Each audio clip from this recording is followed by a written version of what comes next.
Lep pozdrav, spoštovane gledalke in gledalci v oddaji Evropski utrip.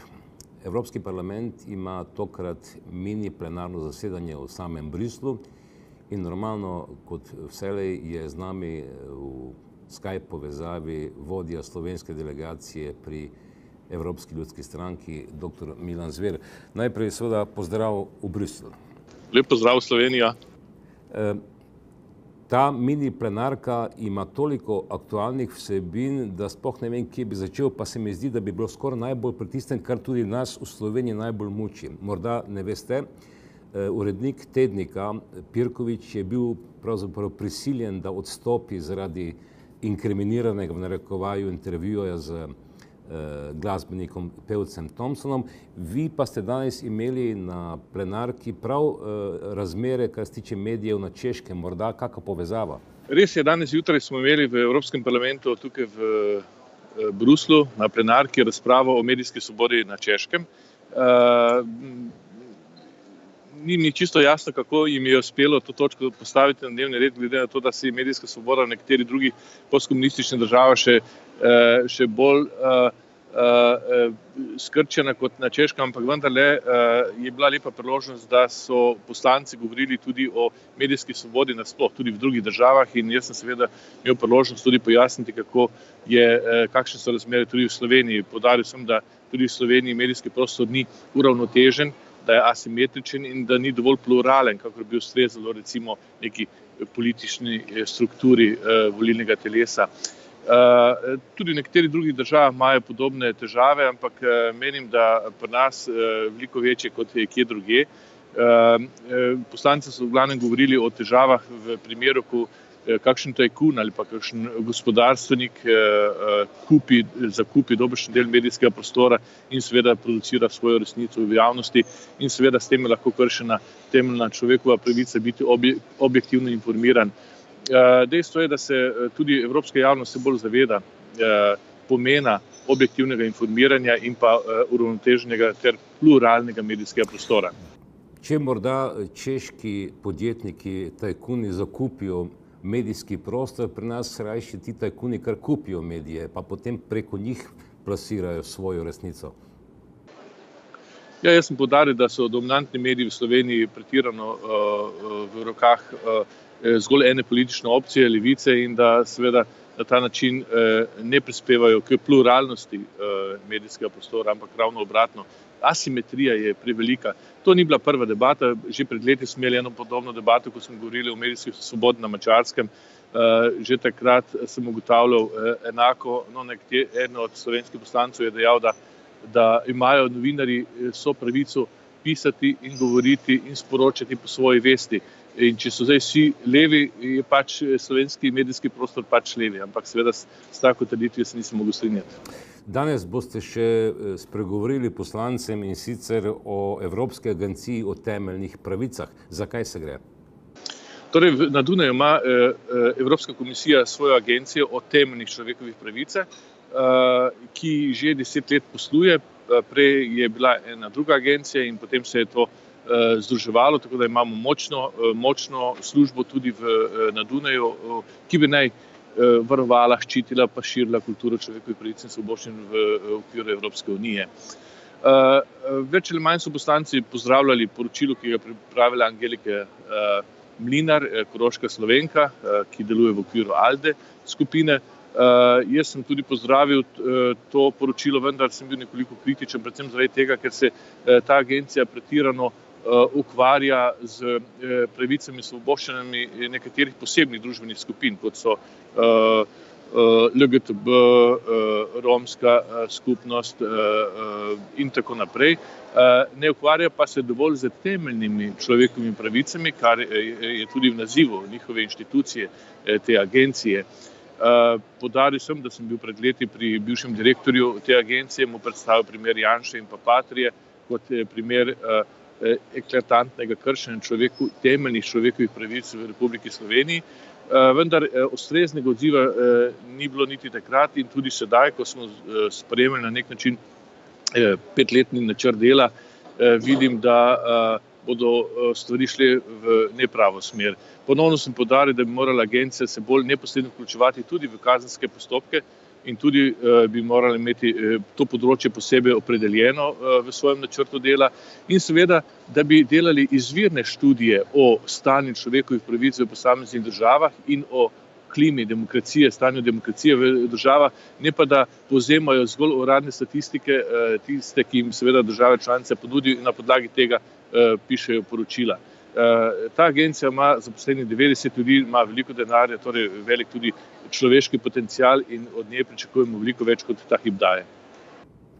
Gremo na stvari, ki so se dogajale v ponedeljek, torek, in sicer trije pomembni dogodki so, o katerih ste razpravljali evropski poslanci, med drugim tako o vrhu NATO, seveda tudi o tem, kje je zdaj Evropska unija, kar se tiče ločevanja od postelje in mize z Veliko Britanijo in seveda nagovor generalnega sekretarja Združenih narodov Guterresa. Ja, lahko bi rekli, da Evropska unija se ločuje relativno počasi od Združenega kraljestva, pa ne po svoji krivdi, ampak predvsem zaradi tega, ker Združeno kraljestvo kaže premehno vnemo, da bi bolj intenzivno uresničila to, kar je sama zakuhala, torej odklop od Evropske unije. Jaz si želim, da bi ta postopek tekel hitreje, vendar, kot veste, je vlada razpisala, Theresa May razpisala volitve, ki bodo junija in praktično do takrat ne bo doseženih nobenih konkretnih premikov v smeri Brexita. Pričakujem seveda, da bo po volitvah situacija šla naprej. Izidi volitev pa niso tako jasni, kot so še bili pred nekaj tedni. Ta hip zadnje ankete kažejo, da podpora konzervativcem pada. To pa pomeni, da ne bo dosegla osnovnega motiva, ki si ga je želela, to pa je še večjo podporo javnosti in močnejšo vlado, ki bi imela seveda močnejše adute pri svojem pogajanju z Evropsko unijo. No, kakorkoli že, Velika Britanija nikoli ni bila neki trden steber Evropske unije, vedno je bila po svoje z eno nogo zunaj, praktično ni minilo desetletja, ko ne bi razpravljali ali imeli velikih anket o izstopu Velike Britanije iz Evropske unije. Tako da je morda celo za trdnost in samo unijo boljše tako, kot je. Vendar zdaj se morajo smernice, ki jih je svet sprejel in potem tudi Evropski parlament uresničiti, to pomeni faznost postopka, enoten glas v pogajanjih in pa preprečitev, da bi državljani Evropske unije, ki živijo v Veliki Britaniji in obratno, Britanci v Evropski uniji ne trpeli preveč zaradi tega odklapljanja. Morda še besed dve o stvareh, ki so vezane na vrh NATO. Ja, ta vrh NATO je prišel, se mi zdi, pravi čas. Predsednik ZDA Trump je povedal jasno svoje zahteve. Amerika ne želi več v prihodnje kriti stroškov varnosti za nekatere druge članice, ampak je zahteval jasno, da morajo vse države članice plačati za to storitev, ki jo nudi NATO in ki ga največ seveda plačujejo Združene države Amerike. Vendar zadeve niso tako preproste, kot si ameriški predsednik to predstavlja. Ni mogoče kar enostavno jutri dvigniti obrambnega proračuna na 2%. To bi seveda pretreslo socialne politike in tudi druge politike v članicah NATO, zato bo moral pristati na nek postopen dvig. Ta dvig pa je nujen, to vemo tudi sami, tudi Slovenija bo morala relativno hitro poiskati dodatna sredstva, da okrepimo svojo obrambo. Seveda pa ne gre samo Slovenijo, gre tudi za večje države, kot je Nemčija, ki prav tako daleč ne dosega recimo tega standarda 2% bruto domačega proizvoda, ki je namenjen za obrambo. Dr. Milan Zver, vrniva se nazaj na medijsko prizorišče. Prav včeraj, predvčerajšnjim sem zasledil v teh dominantnih medijih, ki imajo jasne lastnike, da so se lotili, v narekovaju, raziskovalni novinarji nekih raziskovanj povezanih z poslanci Evropskega parlamenta in sicer postavili so na pranger ta pavšal, ki ga dobivate poslanci za svoje delovanje v matičnih državah. Prav ostro so se vas lotili. Res je, tudi v Sloveniji so se lotili nas prav ostro, ampak predvsem nekatere, predvsem poslance SDS in pa tudi druge poslance EPP po Evropski uniji, Zanimivo, da so leva politična opcija recimo veliko manj na tapeti kot desna politična opcija. Ampak zakaj gre? Gre za en znesek, pavšal, ki ni obdavčen in ki ga praktično poznajo v vseh parlamentarnih ureditvah. Gre za določene stroške, ki jih imajo poslanci s pisarnem za delovanje pisarn.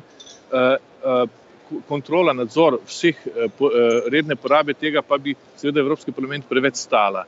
Zaradi tega so se odločili takrat, da je najboljše, da uvedejo pavšalni znesek.